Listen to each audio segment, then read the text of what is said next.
Okay, welcome, good morning, everyone. Thank you for making the time to join us. Can you see my screen? Yes, presentation is up. Very much. That's great. Thank you for making the time. We don't take it for granted and really appreciate that you're joining us today, this morning, this afternoon, wherever you are. We would really like to, we really enjoy seeing everyone's smile this morning, so even if only virtually. Everyone who needs another coffee, please wave now. Thank you. My name is Judith Kockert from BPIE, and I welcome you on behalf of the BuiltHub Consortium. And in a minute, I would like to introduce the team quickly, so you have an idea who will be answering your questions. Please be prepared to share your questions for the question and answer sessions in the chat. We'll be coming back to those. You can also we can also give you the mic, and then you can, of course, pose your questions with your own voice. Now I'd like to introduce the team. So Ulrich Filippi is coordinating the project and will give you an overview of it in the moment. Simon, also from URAC, will present the data, will be hosting the breakout session for the data. We have David from NTT, who hosts the session for the platform and the functionalities. And myself, I'll be hosting the session for visualizations. I think we have many more. I see Michael, I see, thank you also Laura and Emily, who are helping with this workshop and also make sure that you get here in the first place. Yes, Ulrich, I will stop sharing my screen and hand over to you at this point. Are you ready? Thanks, Judith, and welcome also from my side. I'm going to share my screen.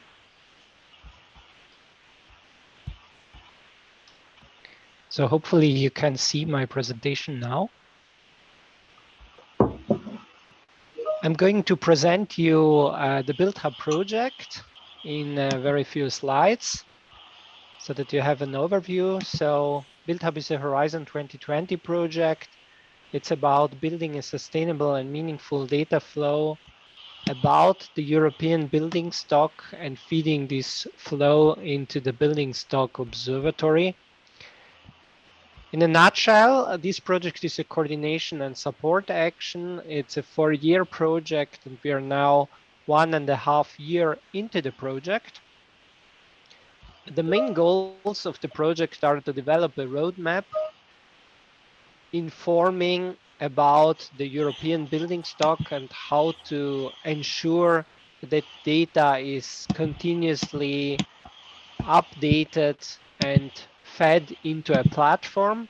And the platform that at European level is used as a one-stop shop is the so-called Building Stock Observatory, or BSO for short. So in this platform, this is available to everyone.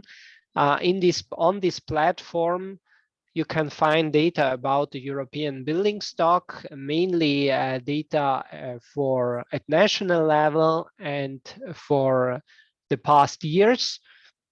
And the idea of BuiltHub is how can the data be extended? How can we have more data? How can we make this data better commented? So how to improve on the metadata part, informing how the data has been collected and what the data tells us, what it exactly means, and then also visualize the data, allow download of the data, allow analytics down with the data, and provide also scenarios and plans stemming from the data.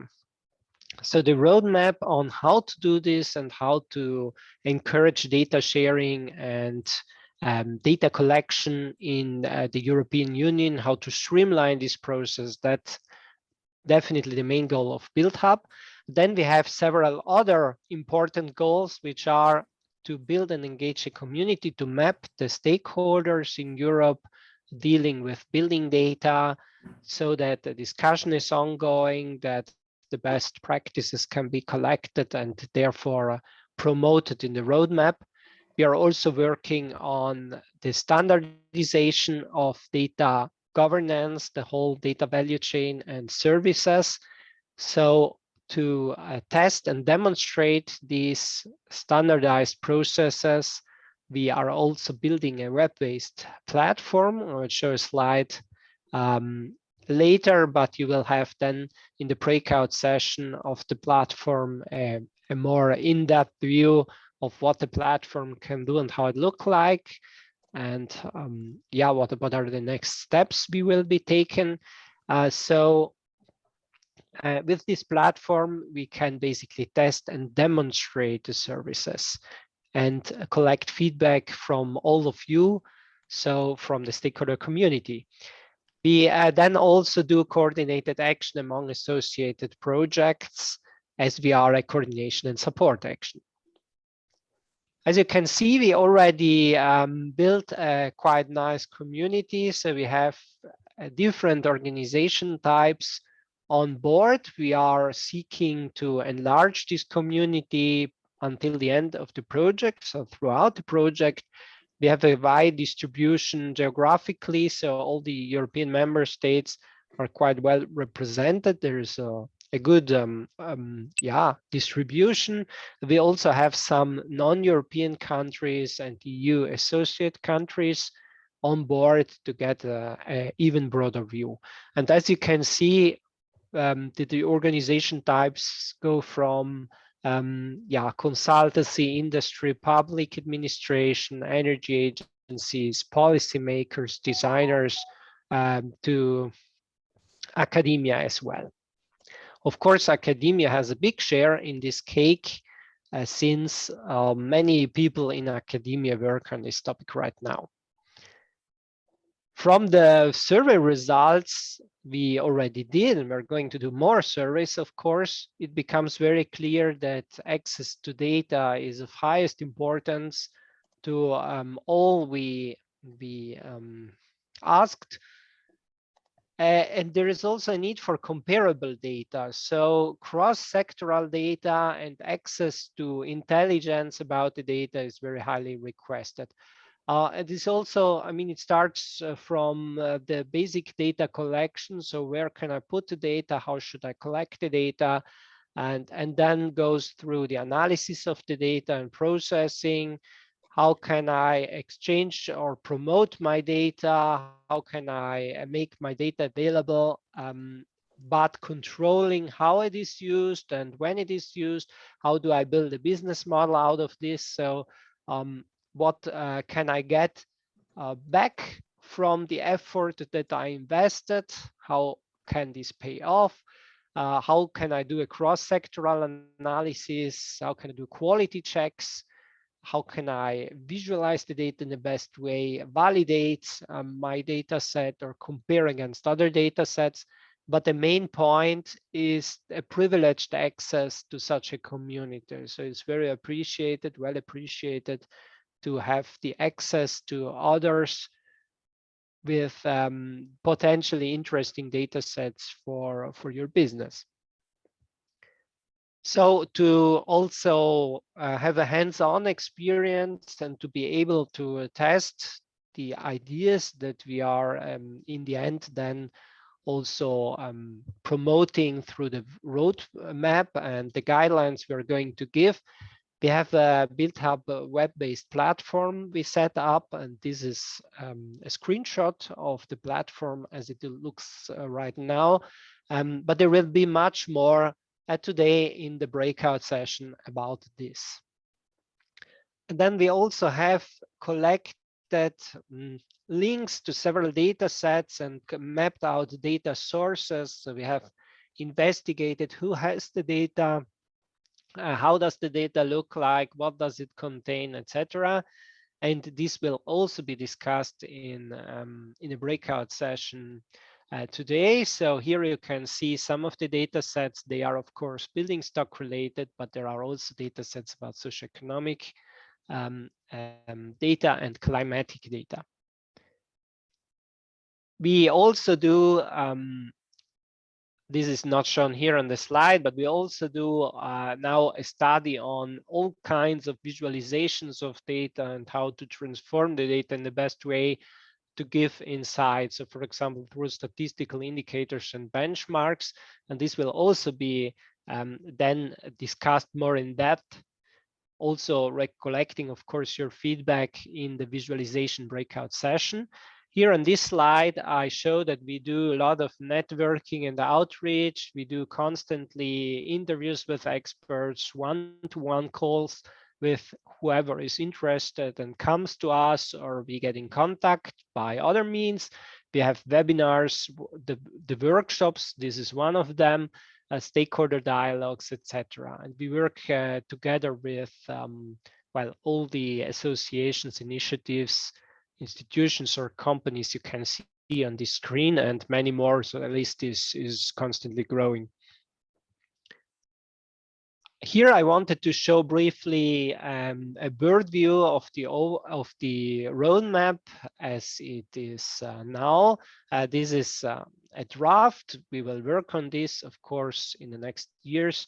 Optimally, in the next 3 years, we can envisage these actions taking place. This is, of course, a very rough summary, and we will then detail much more in the deliverable for the project, with recommendations, best practices, barriers, and so on. So you can see there are lots of different dimensions, from political to environmental. And yeah, to give an example, so from a political point of view, you need the right financial and trading instruments, but as well controls, regulation, the right provisions to kick off and to encourage, accelerate data collection, sharing, and of course also foster infrastructure expansion from a technical or a point of view. Economically, you need valid business models, and there's a marketplace such that people know how to be able to sell and buy data. From a social point of view, more skills are needed. You will need experts on dealing with data value chain, consultations with stakeholders. Technological aspect is about digitalization, fairness, standardization, and so on. Yeah, so here I would stop for now. There are several ways to get involved with us. So you can become a pilot user of our platform. You can tell us about your data, what you would like to do with the data, or maybe we can help you. You can promote basically data sharing, networking, or simply listening and follow us. So with this, I would like to close, and I'm looking forward to the discussion in further sessions. And yeah, thanks again to the consortium that you can see here. And yeah, I'm looking forward to your questions or to any discussion. Yes, thank you very much, Ulrich. That's a good point. If you have any questions, please put them in the chat. Thank you also, Ulrich, for highlighting the sessions. So we'll have the data session where we look at which data we found, what we found when we analyzed these data, and in fact, asking you the question, what data do you need to have? In the visualization session, that's the one that I'll be leading, we will actually look into the patterns and connections that matter. Visualizations transport messages faster and deeper than text, and we will look at what matters to you and how can we bring this out in the visualizations. And finally, David will give you you'll be the first to see the platform. So that's great in the platform functionality session. And you'll see what BuiltHub, the platform, has to offer. And the question to you would be, what do you wish you could do with building data? So we will be asking you to assign yourself to the breakout sessions after the two speakers will be the two speaker sessions that we have now. And I would invite everyone to open their videos and give a warm welcome to our speakers. We have Dimitrios and Athanasio from DG Enner. who will be speaking first. And after that, we will have Jonathan and Villot and Maximilien Brossard from Urban Retrofit Business Services, who will be showing us the Observatory for renovation in the French, yes, in France. So yes, I would like to hand over to Dimitris right now. Dimitris? Yes. Hey. Yes. Good morning, everybody. Thank you, Judith and Turli. I hope you can all hear and see well. Very quickly from our side, first of all, I have to say that I'm a big fan of BuiltHub. I think the work you've been doing there, it's amazing. Now, I mean, I don't think that I need to discuss, and we need to discuss much about data and how important data is. Without data, actually, we cannot measure anything. Without measurements, we cannot establish good policies. And I mean, and not only this, data is important for many different reasons. I'm talking about data for buildings. I think it's the same for other policies as well. So I think there is no a single day that I wasn't asked to provide some data for buildings. First of all, allow me to, I forgot to mention that I work for the European Commission in DG Energy and in the buildings unit, and among other, I am also responsible for the Building Stock Observatory. So it is almost every day that I receive a request from either my hierarchy or from the communication unit or from citizens, stakeholders that they need some data. So it is very important, and that is why actually, like almost 10 years ago, we had a contract service to set up the Building Stock Observatory, the EU Building Stock Observatory, and that was actually achieved. And the observatory was launched back in November 2016 as part of the Clean Energy for All Europeans package. And then we also had an extra contract for the Building Stock Observatory, a second contract, where the plan was to actually improve the observatory and to make sure that its continuation goes smoothly. Also, it was about filling the numerous data gaps, provide better data and statistics, rationalize the indicators, and revamp the website to make it more user-friendly. The second contract ended almost 2 years ago, and ever since, for different reasons, we are without a contract service. But before I go to that, allow me to mention that the policymakers also found it very important to strengthen the Building Stock Observatory. For example, we have seen that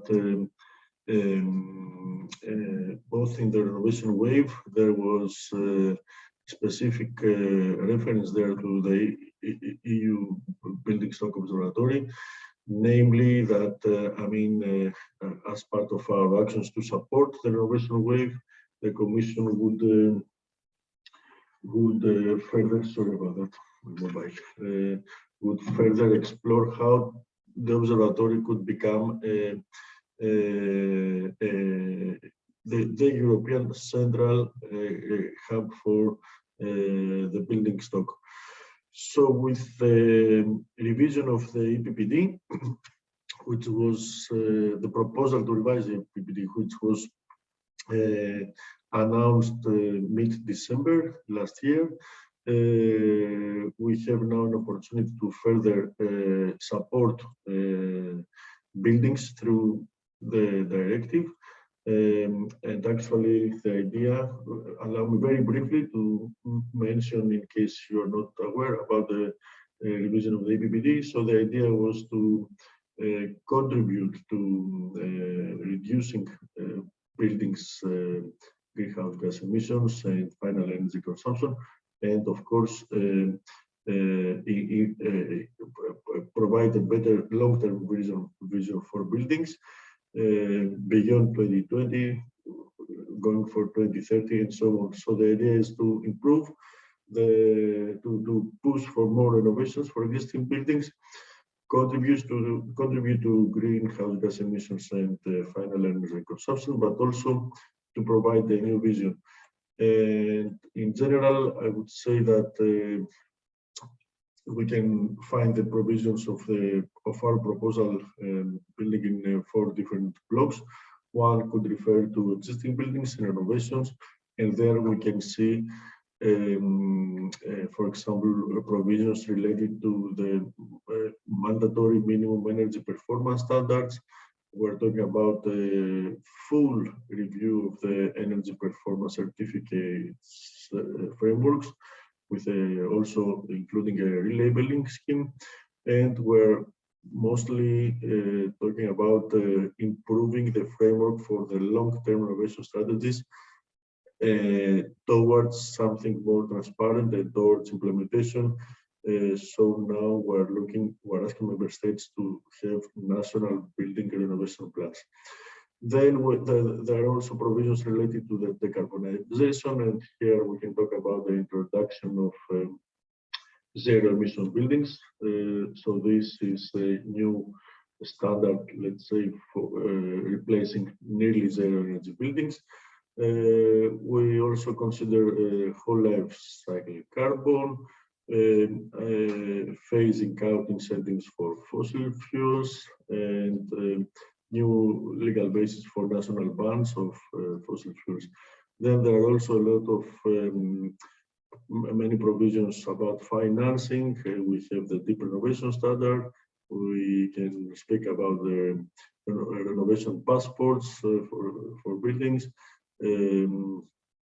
Also sustainable finance and energy poverty alleviation. And then, of course, other relates to indoor quality, smart drainage indicator, sustainable mobility, and so on. Among all these, there are some very specific provisions for data. First of all, allow me to say that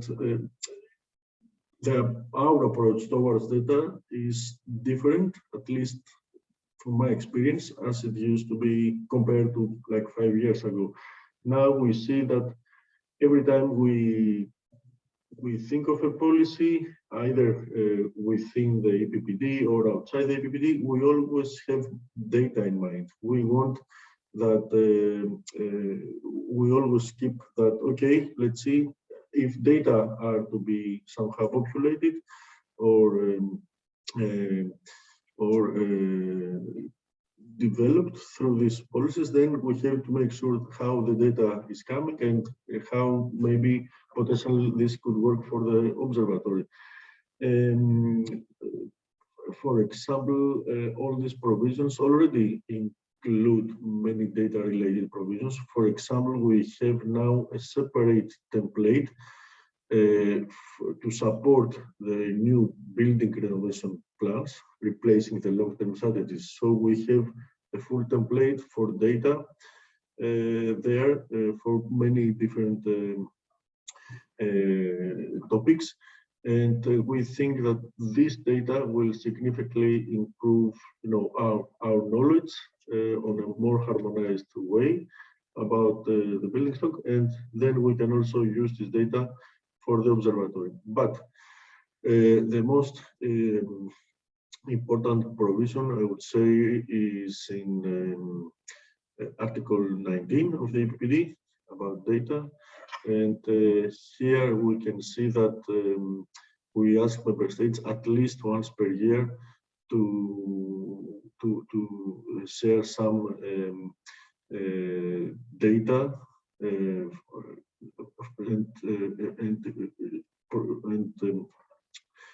transfer this data to the building stock observatory.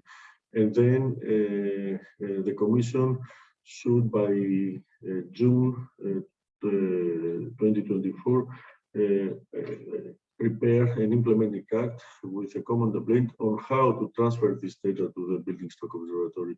So we see that now we have actually taken action on this field, and we ask member states to give us the data that we need to fill in the observatory. So now let's go back to the observatory, because at the same time we're now almost ready to launch a new contract service for the building stock observatory. And now I want to believe that we also have experience about problems of the past in both technical problems that we have faced, but also problems with data collection and how the methodology to gather them in a more sustainable, transparent, if you want, and a comparable way. So first of all,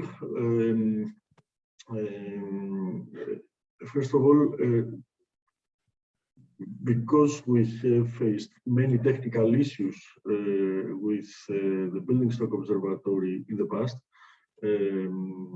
as the observatory had to be, let's say, uploaded in the Europa domain.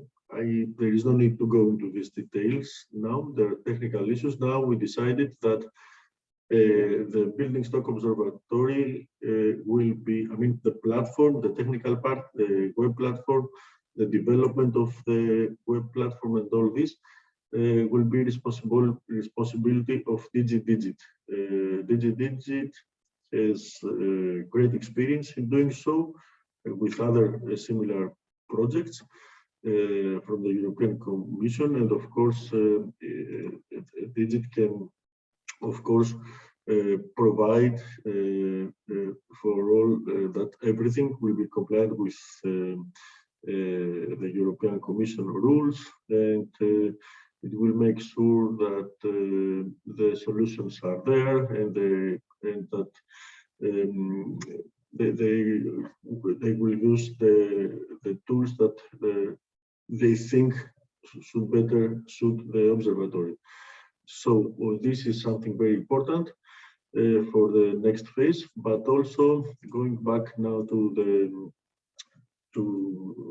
at the same time, we're almost ready to issue a new contract service for the data collection and more. So it's not going to be about data collection. Of course, first of all, we need again a clear review of the indicators and make sure that we only keep the indicators that are needed at this phase, and then at the second stage we can continue adding indicators. We know from stakeholders that it doesn't make any sense to keep some indicators there if we cannot find any data, or if the data are not reliable, and so on. So one thing is to review the indicators and maybe prioritize them in terms of importance, if you want. Importance, and also data finding, how easy it is to find the data. Then, of course, as I said, we want to update the interface and make it more user-friendly. We don't need to go down in order to find one, very basic information.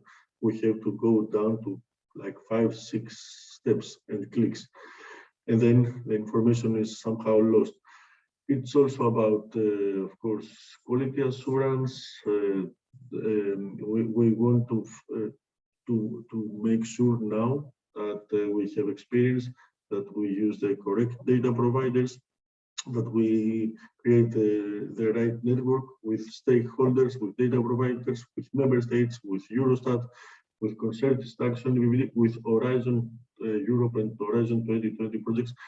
So this is also very important to make sure that, yes, all these different options are gathered, and through a methodology, we receive the data in a more autonomous way and more sustainable for the future way, meaning that we don't have every time to go out and task. We have to create the network now, and a long-term relationship, if you want, for all this data to be automatically somehow feeding the observatory. It's also about not gathering the data and presenting the data, but also it should be about analyzing the data. As I said, we receive questions every day about, okay, the different type of questions, and then yes, I'm almost ready to close. And so we need to make sure that we can also analyze the data, so we can build queries and what would happen if this could change and things like that. It's because the questions that we need to answer, usually what I do is take the information, put it in an Excel sheet, make some equations there, and extract the outcome I want. I think this can already be happening in the observatory. It's also about providing some reports, both country reports and fact sheets, but also technical reports. It's about promotion of the observatory through newsletters, through workshops. It's also about exploring synergies, for example, with other networks like what we used to call Energy Poverty Observatory. Now it's the Energy Hub Observatory. And there are many other smaller issues, but the idea is that this time Digit will take over the technical part, and the contract service will be dealing mostly with data, but also not just the data, also the framework to support the autonomous collection of data, creating the network, creating a statistical analysis of it. So it is important for the policy making, it's important for questions, as I said, it's important for academics, as you said, you showed in your pie chart that mostly it's academics, but also financial institutions, citizens, stakeholders. So it's also about communication, our policies to buildings. I think it's important to get this right this moment. And I think that BuiltHub can only support our efforts as well. So thank you very much. I will stay for as much as I can because I'm really interested in this. One more thing, this time CINEA will be responsible for the contract service. So we think that the commission roles, the policy DGs are not the best placed for this type of job. The Building Stock Observatory, of course, it's a very important policy tool, but the contract service, I think we think that it's closer to what CINEA is our agency dealing with Horizon, for example, Europe and LIFE projects. So we see that this is more project oriented, and we truly believe that senior colleagues will be doing an excellent job. They have experience on how to deal with projects, contracts, and so on, but also they also have experience with projects like the BuiltHub. So yes, we're in close cooperation now with Digit, with CINEA and the STAT, and many other different DGs involved to make sure that we found the best solution for the future of the observatory. So thanks a lot. Thank you very much, Dimitris. I think your presentation or your talk was right on the spot with also what we're doing here, and with the breakout sessions on the data and collecting data and analyzing the data, the problem that we have to get or which one we still need, and also about making it possible to analyze and what functionalities we have to analyze the data and how we make this the results and the messages visible and understandable for the stakeholders. Thank you very much. We already have some questions for you, and they're in the chat. But we still have one more panelist, or two more panelists speaking. This is for the Urban Retrofit Business Services. Jonathan Vidot and Maximilien Brossat, I hope I say that right, are going to present us with the French Observatory on Buildings and Renovation. Are you ready, Jonathan, Maximilian? Yes. Go ahead. Okay. So I'm going to share my screen. Oop. It's okay. You hear me? You can see the screen? Yes, we can see it. Okay. Nice. So thank you. We are very glad to be with you this morning. Me and Maximilien will present our work in URBS. So I am one of the co-founder of URBS, and I am also an assistant professor in a university.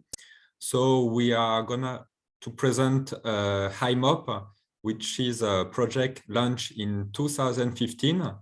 And all the elements that we are going to present this morning are already used in France since 3 years, used by different stakeholders in different kind of territories. So HiMop is an observatory of the French building stock, more precisely housing stock. It is developed by URBS, which is a French startup created in 2019. We use patent technology developed in the IMT, which is a French engineering school. And the heart of our challenge is to use data and all elements like in artificial intelligence, machine and deep learning, and also data visualization to provide this information to public actors. So as we use and propose this kind of services since more than 3 years, we have national recognition by different French structure, as you can see. So if you know CEREMA, IGN Fab, which are also suppliers of database. Our team is composed of 11 experts. Major part of those experts are on data analysis and also development of software. And as we work on building thematic, we have also experts in renovation, in the housing policy. So the main goal, the main objective of URBS is to improve the knowledge of buildings actor, so public and private, to achieve a three objective: climate, energy, and social objective. In more detail, as you can see, we have a lot of, we have 4 main objectives, which are the same as the BuiltHub project. The first one is to develop an observatory. This means for us a data collection base and also software, because all the actors don't have knowledge to use expert database. So we have to propose a simple way to use those data. Of course, we are working on the renovation, massification of the renovation, but more generally, on all housing policy, vacancy and energy precarity. So we have a global approach of the building problem. Also, as we use a lot of database, we are working of defining a standard. And the final objective, like the build-up project, is in French, construct a community of actors that will improve the database, improve the software, and the use of all those elements around the building knowledge. So to do all these objectives, we have three main expertises. Data processing. So the objective is to construct a global database and improve accuracy of those data. Develop geoservice tools. Maximilian will present our tools. And also, we want to propose a support to public and private actors. Main part is on GDPR, but also we can propose expertise in housing policy. So now if we focus on IMOP, IMOP is, as I said, a tools and a database. The database provides information for all housing building in all the French territory. Housing building is can be private housing, social housing, and public housing. We have more than 200 topics, economic information on the building, technical information, energetical information. And we have a lot of use cases.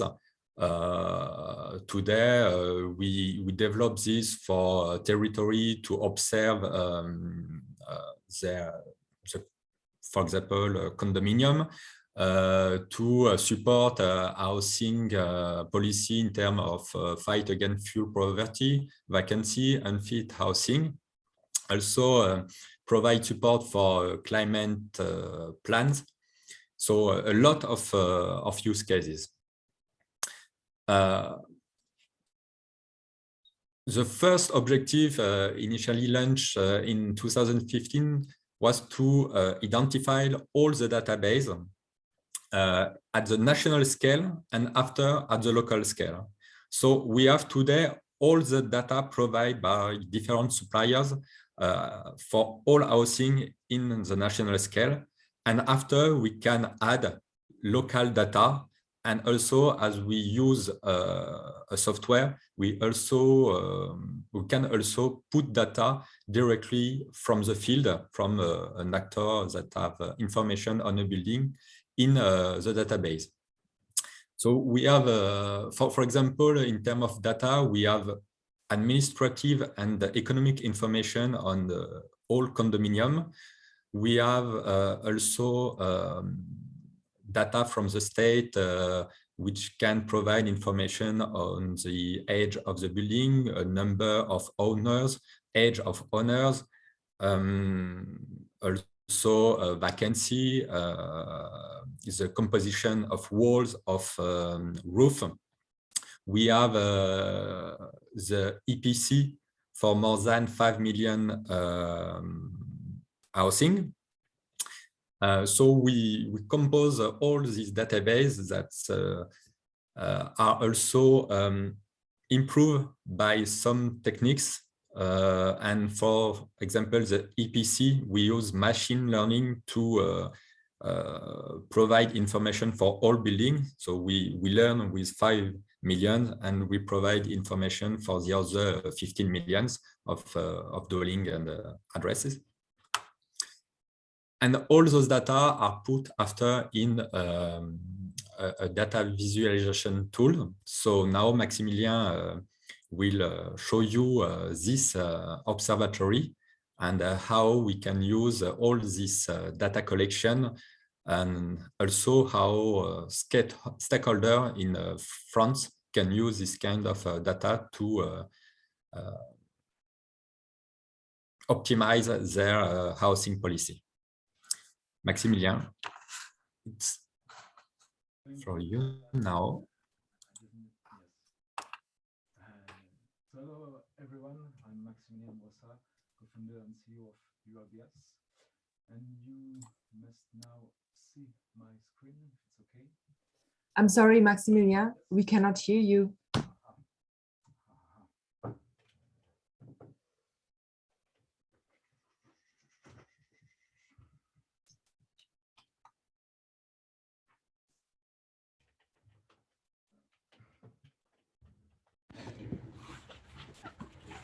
Yes, maybe now it's better. I think now it's better.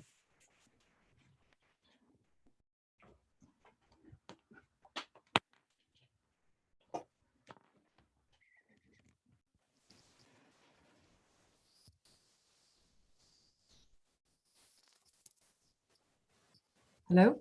Maybe. Yes, now Could it's be better. Sorry, I'm sorry. Okay, fine. Hello everyone, I'm Maximilien, co-founder and CEO of URBS. And as told by Jonathan, I will present you our online GIS tool. So it's up. It's like a software as a service, GIS for Geographical Information System. So as told by Jonathan, the purpose is to have one and unique tool which aggregates and combine on a unique and user-friendly platform all our high-value added data. So all is secularized regards and recommendation of French National Agency because, as told by Jonathan, we're collecting open data but also constrained data. And our technology is articulated to be able to consume a lot of contextual geolocated data. It's built for scalability. As you can see, it helps to bridge the micro and macro, the micro and the macro data gap from housing to an entire territory. So here is the first topic of the tool. The objective is to have a complete atlas of a territory, interactive and documented. So it could be cities, if, for example, if I'm going on a city, but you can go also on all the area or the region. As told by Jonathan, we've worked to have 23 millions of housing buildings modelized in France. So, for example, here there is a map of the age of construction of a building. Then you can have also some other technical stuff like number of housings, like materials, like quality of the buildings. You have also energetic layers like EPC, energy consumption, etc. And all this kind of layers, you have also, you can find the numbers, the numerical elements to qualify easily the volume, for example, number of every attribute of the maps. And you have also some quick information if you click on a features. It could be housings or buildings. Then all these numerical elements, you can find all the summary, the review of your territory, the diagnosis of your territories with all statistic information in a few seconds in one dashboard. All these dashboards could be easy to use with templates. You can have your own dashboards. You can build your own dashboards with all the graphics, all the layers you want to see on your dashboard, and share this project to some other people. You can save and share all this stuff. So here are the two first topics of the tools. It's more atlas of your territory and diagnosis. And then we have another topic.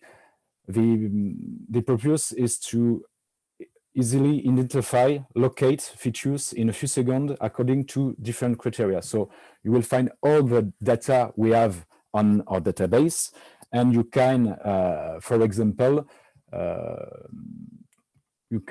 example, select energy consumption or EPC.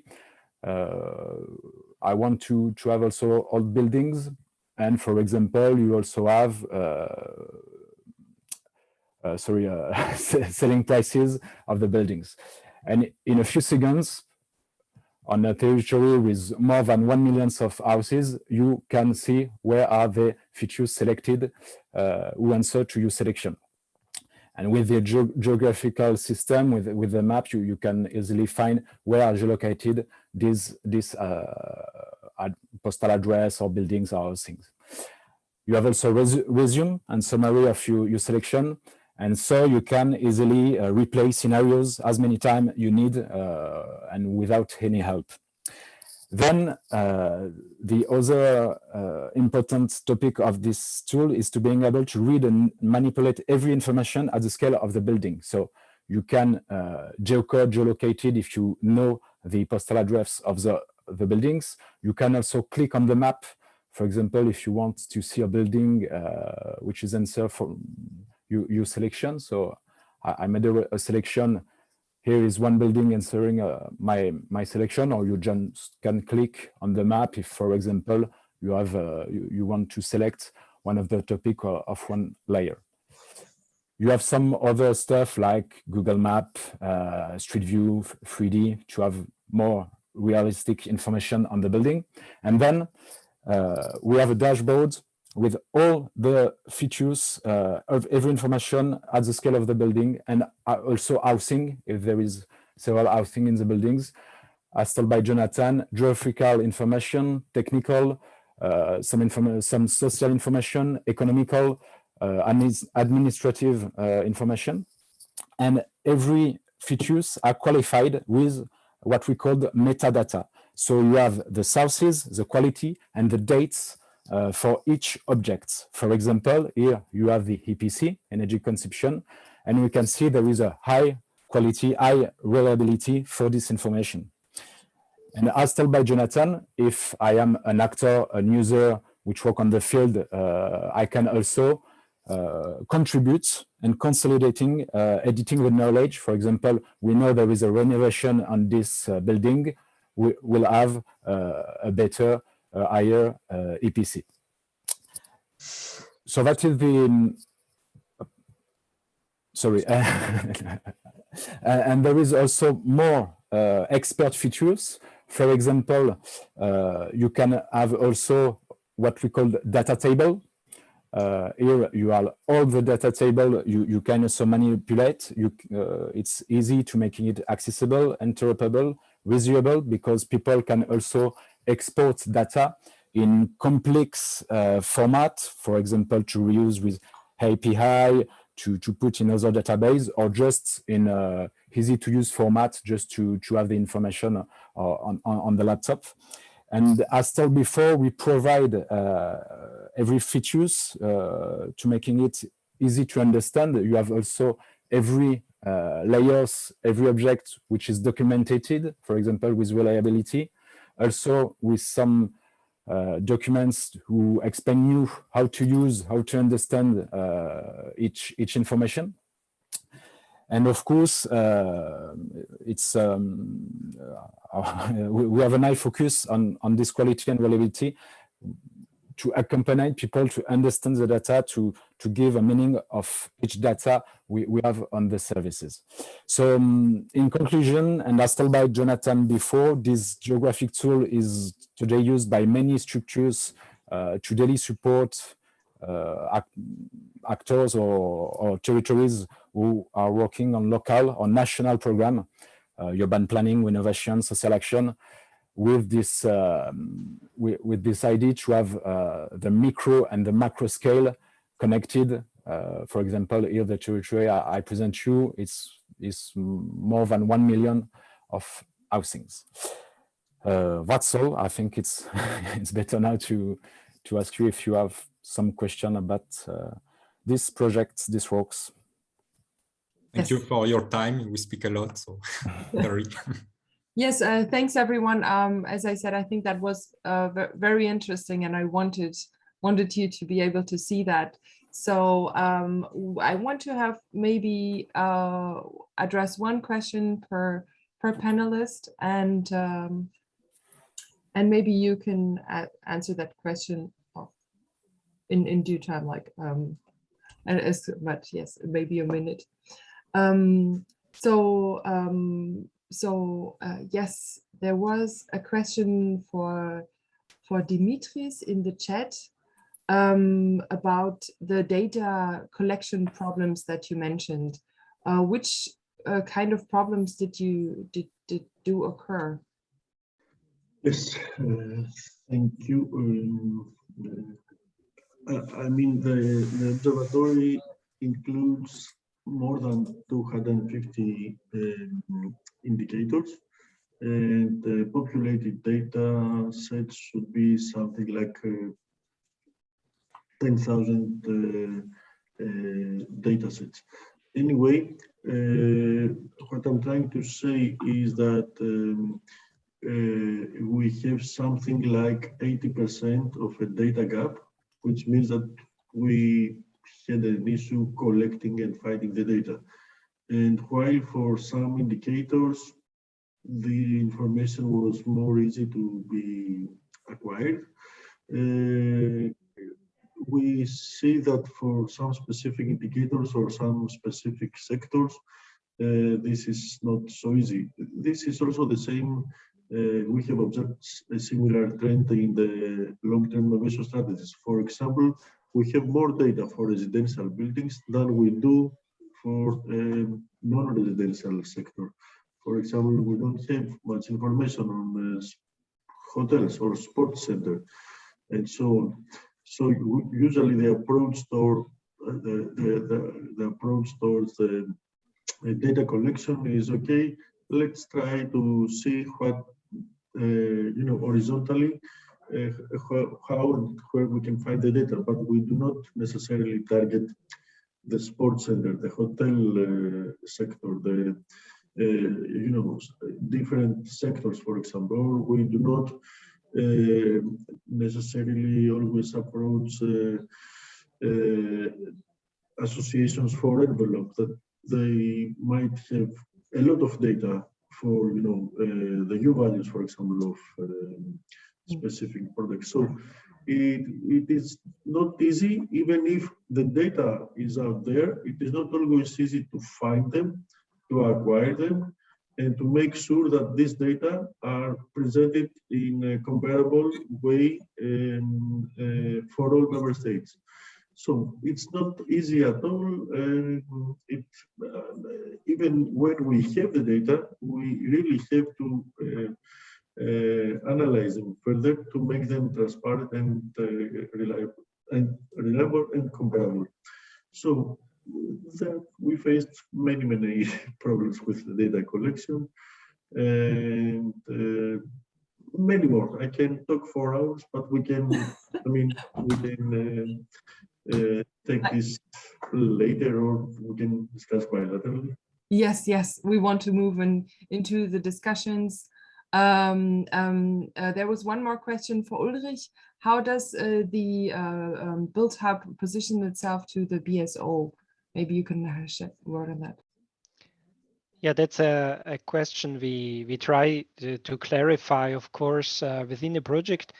As you've heard, there is this high development, or this important development going on to collect data from all member states and bring it together. And I think that's one of the main challenges. So in each country, you have a very complex ecosystem, as I think you could have you could see very well in the previous presentations. I have lots of databases from different agencies, and they need to be brought together to create this added value of cross-sectoral analysis.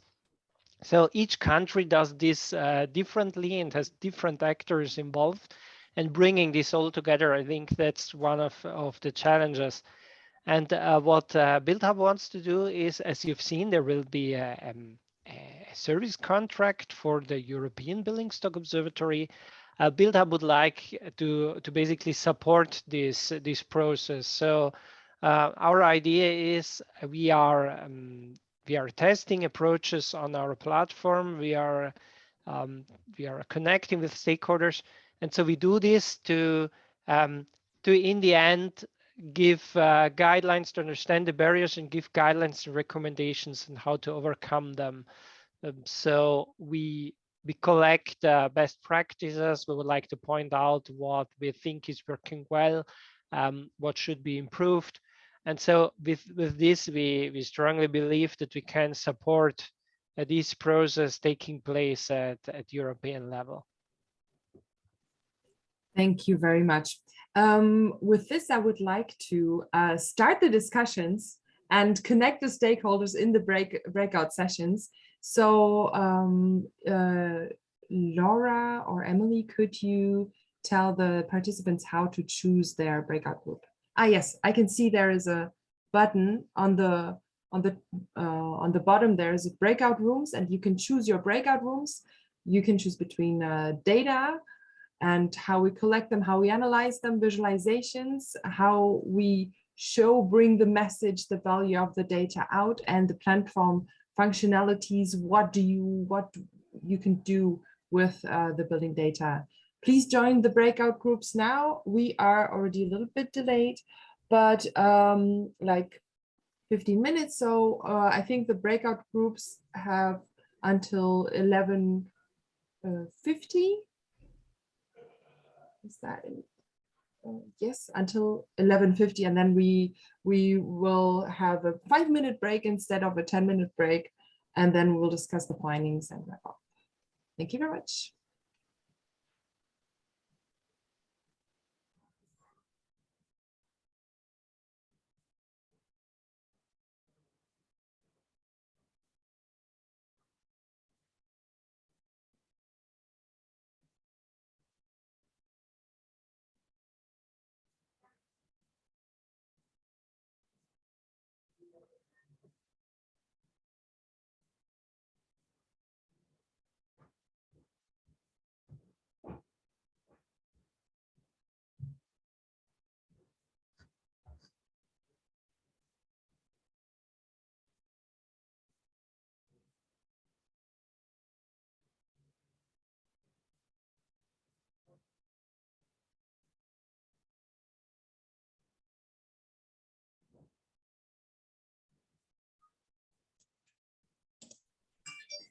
If anybody is having an issue with entering a room, just let me know and I can send you there myself.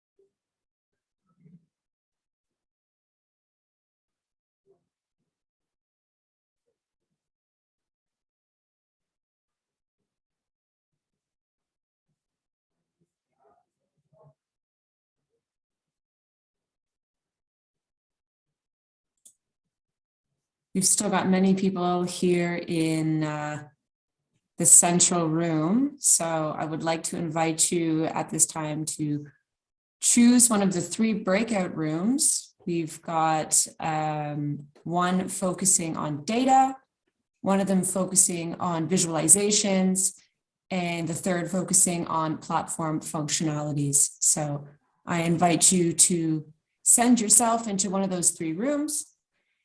You just need to go to the bottom of the page or the bottom of the Zoom window where it says breakout rooms, and you should be able to click on the room that you'd like to go to. If anybody is still having issues, just let me know which room you'd like to go to, and I can send you there myself.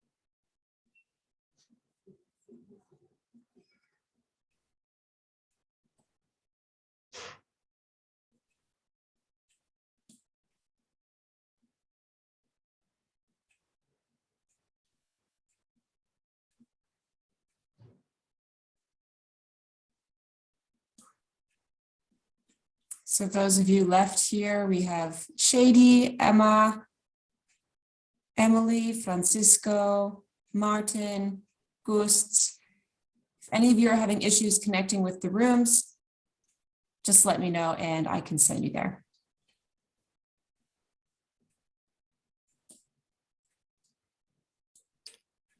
Thanks. I didn't have difficulties. I just came back to check in. Figured so.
Laura, I'm just gonna.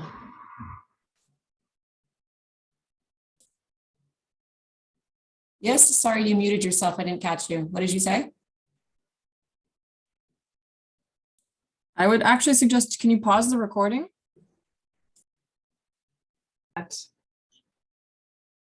Thank you.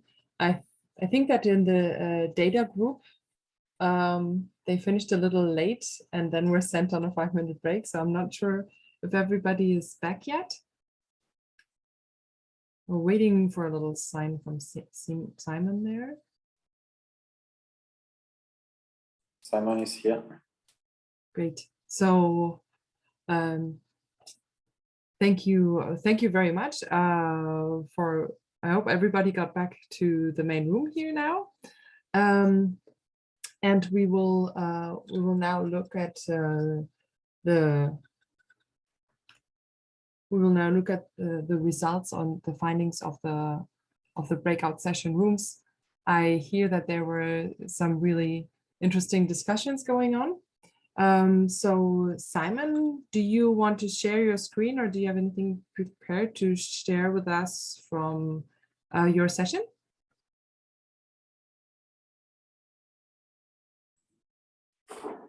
Yeah, basically, I think I can report also without. Okay.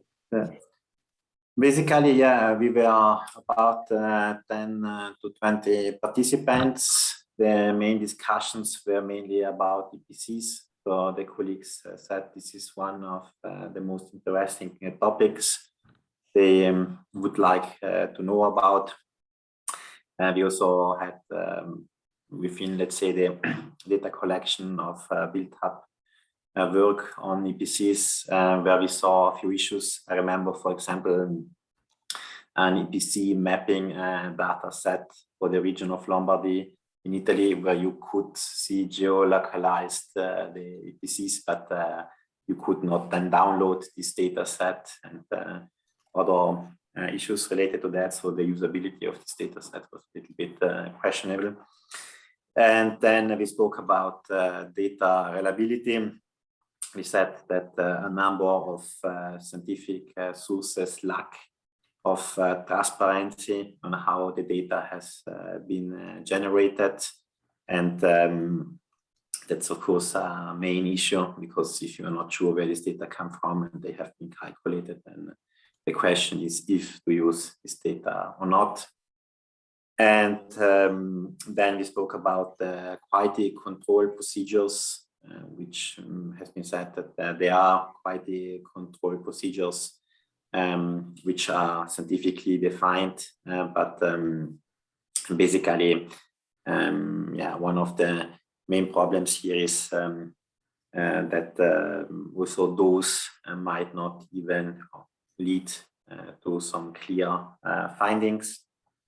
For example, in the box plot methodology, as a bit named as one of these examples.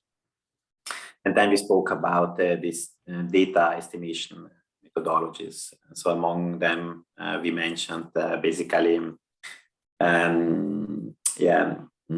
simulations, which could be carried out with softwares like Transys or Energy Plus or others. But also more simple methodologies like interpolations, extrapolations, regressions, deregressions, etc. Concerning the comments from participants, and there was a comment about the usefulness of default data sets. And yeah, we mentioned some tools like, for example, the HotMaps toolbox, where you can use a default data set, but you can also upload your own data if you have them for a specific territory. This might be one of these solutions. And let's say default data sets anyway can provide you with an estimate, but if you have specific data, you can use those. And concerning that, it has also been said that already we have huge lacks of data at net-zero levels or country level, and before going more in detail, so to increase the granularity, then we should fix first this data lacks and then go more in detail. Yeah, that was the feedback, and yeah, concerning data sources mentioned, provided, and I was happy to see the presentation of the French colleagues of the French Observatory. I didn't know about that, but this one could be very useful. Thanks. That's all from my side. I don't know if somebody wants to add. Maybe Ulrich. I don't know. Yes, I think that that we can have a couple more questions. We can combine this with a question session. So you said that was interesting. Maybe I have a question right back. So you said that there could be quality control features, but even with the quality control features is not clear if we reach the intensity. Yeah, exactly. We mentioned, for example, one of the quality control features utilized is, for example, the box plot methodology. If you compare data sets, we said, for example, if you have 3 data sets, or in a total 4 data sets about the same topic, the same country, the same reference here, you compare them, and you compare them statistically, then you see that, for example, the standard deviation and other say statistical indicators are not that high. So you think, okay, these data sets are rather equal and or similar, let's say, and this might be a quality indicator. And there is another one, which then is an outlier, because it's out of the average plus a standard deviation, or it's below or something like this. But then the important thing, in my opinion, is not to have a look to the similarity of the data sets, but is then to have a look to how this data have been collected. Because maybe the three, which are very similar, all estimates or rely on each other, have not been correctly cited, and you don't know exactly where they come from. And the other one, which is an outlier, then has been collected by the ground. So in this case, then this one would be the most precise one, but it's an outlier, while the other ones then following this procedure result as those with the highest quality. So just to mention one, but there are many of such methodologies which are used in science, which could also lead to misleading findings. Yeah, thank you very much. That's indeed very interesting. I want to give everybody the chance to also peek into what the other groups did. So I'm going to just share my screen and show one example of the visualizations that we looked at.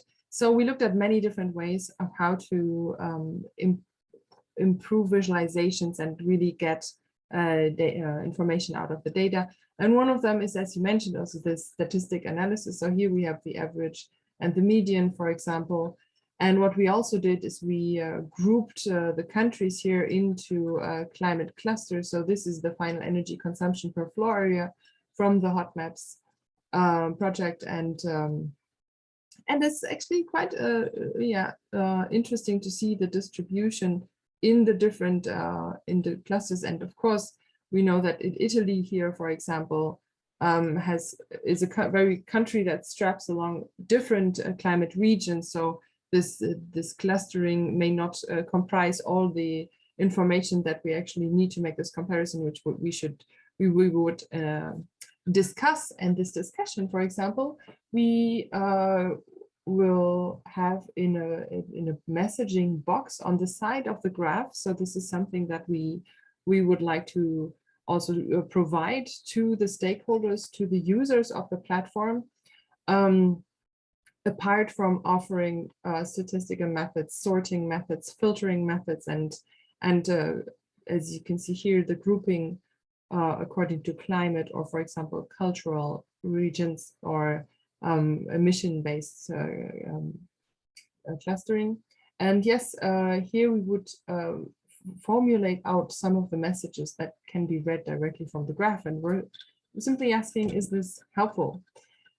So this was a very interesting result from the session, was that not all that the grouping according to the clusters is helpful, but in fact aggregating them into clusters and not showing single countries anymore, that was something that was not not really helpful to the audience that we had in the group. I'm sorry, I did this wrong. Well, okay, it's not going to. Just stop pushing buttons. No, this is, how did it move to different?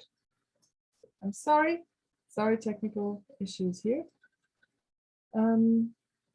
This is the one I wanted. There we go.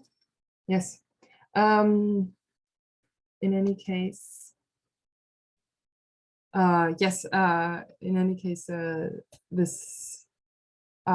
That was an interesting discussion that we had, and the comparison to other data sets, like, for example, economic data or also demographic data, was very much wanted or needed to make sense of the energy and the building stock data that we have. So if you have a question regarding that what we did, I'm happy to answer now. Otherwise, I would hand over to David to wrap up your session, please. Thank you. Well, in our case, we were just a few. I think we were like 7 people, more or less, 8 people. I only received a feedback from one person, from Dimitrios, but I think is a good feedback. Well, I was presenting the front end, that is the dashboard, the Sparkwell editor in order to retrieve data. I use some examples of how to retrieve data using as well the API. And finally, I presented a bit the architecture in a high-level view of the BuiltHub. And well, the feedback was really good. Dimitrios think that our structure and the way that we are showing the data is quite good because it's simple. And this is important because in order to help people to understand how to use the dashboard or how to obtain information that they are interested to, it should be simple. We are in the right way. And going into more detail, some functionality that could be interesting is how to play with the time. I mean, when we are retrieving data using the dimension time, we are choosing, let's say, for year by year, for example. However, if we can use like a sub-clustering or like brackets in order to condense the data in different range of years that could be customized, could be useful for the users. This is a functionality that we could try to include in the dimension time, not only choosing, not even creating this kind of clustering with time. And regarding the rest of things, the feedback was that, okay, it's straightforward, we are in the right path, and let's continue in this way. That's great. That's great. So you showed them the platform as it is right now. Exactly. Yeah, we saw the platform with the different screens that we have, with the dashboard where you can filter by year, by countries, by unit measures. You can see the map, the different graphs. You can download the results in different formats. I was presenting this part, and it's okay. The feedback was really good. Okay. I think that there was one question earlier in the main session about the API and how far we can make the data available for machine learning. Do you have an answer to that question? Okay, let me check. Okay, well, I sent it to you also. But this question is more for the BSO, I think, if they are going to envisage this kind of convention, not for BuiltHub, I think. Yes, but we can answer it for BuiltHub, right? Yeah. Well, our main focus is not how to integrate this kind of artificial intelligence and machine learning techniques, but for sure, our colleagues from RISE, they are working on it.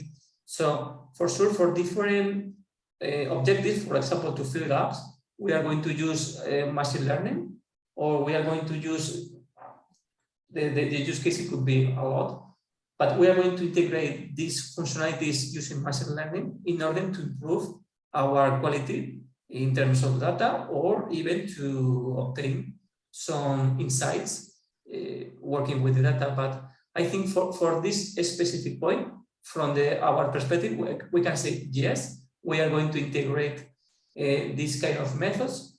However, the experts in the field about all the different cases that we can have, I think RISE are better to answer this point. Yes, and that's a very good lead over to the next workshop that we will have. So we're planning a workshop 2 months ahead in time, where we will look into the data analysis in particular, also with machine learning, and where we will look into the business model of the platform. So why should people upload their data in the platform? Why should people share? And what will they get out of it? And what is this concept about, this interconnecting different stakeholders and making it a valuable a tool for them, so they have yes. So it's basically brings something back to them when they share their data and when they connect to the community in that way. So that will be the part of the next workshop. And I can see that there are no more questions. So I'm going to ask everybody if somebody wants to have a last word. Everybody took good information away from this workshop. I'm very happy about that, and I wish you all a good day. Thank you, and hope to see you soon in the next workshop. Thank you, everybody. Bye, everyone. Thank you. Bye.